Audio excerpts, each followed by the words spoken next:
right, so I am here at the Jamaica Island Nutrition Network Conference with Alex Jackson. Alex, how are you doing today?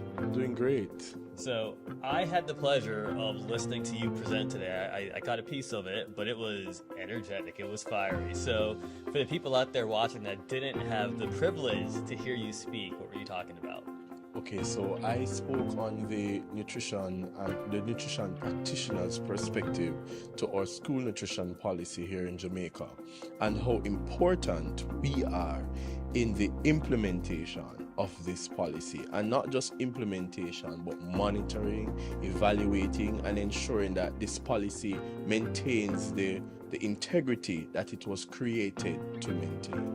Okay, so what makes you so important? It sounds like a silly question, but I have to ask. That's a very good question.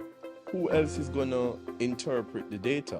Who else is going to bring the nutrition into a practical perspective?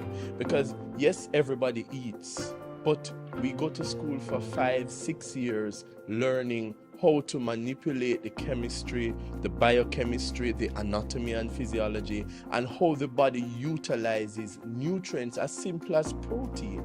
A piece of chicken, I'm able to explain from the chicken goes into your mouth until it comes out on the other end. We are taught how to analyze food, and not just food in normalcy, but food in abnormality. So like when there's a other condition, an underlying condition, cancer, diabetes example, we are able to now understand how the nutrients interact with this disease form and how we can manipulate the nutrients to get a better yield for the patient.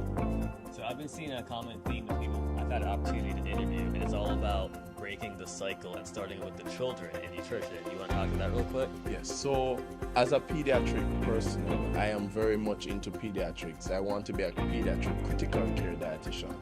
And one of the main focus and one of the main drives why I wanted to go into this area is that I can affect more change with a child.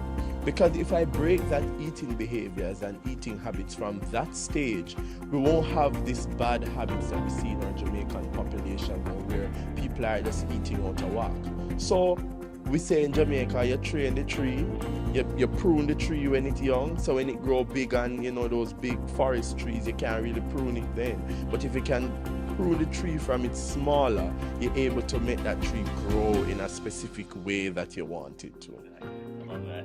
And I know that you were here educating a lot, but was there anything that you picked up from others at this event? The entire event was a learning experience for me. And really and truly, I know a lot of the technicalities of the nutrition, but hearing it from different angles, different professionals, and even though everybody has one main goal, hearing it in the different perspectives really brought across.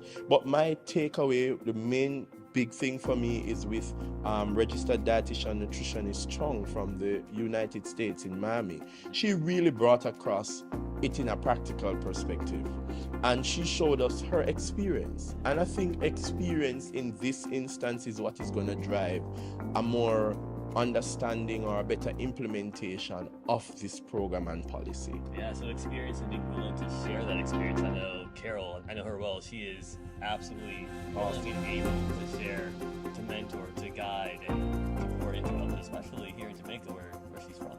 So, well, I want to thank you so much for being here, for supporting Jamaica Island Nutrition Network, taking the time to speak with me and for everything that you do.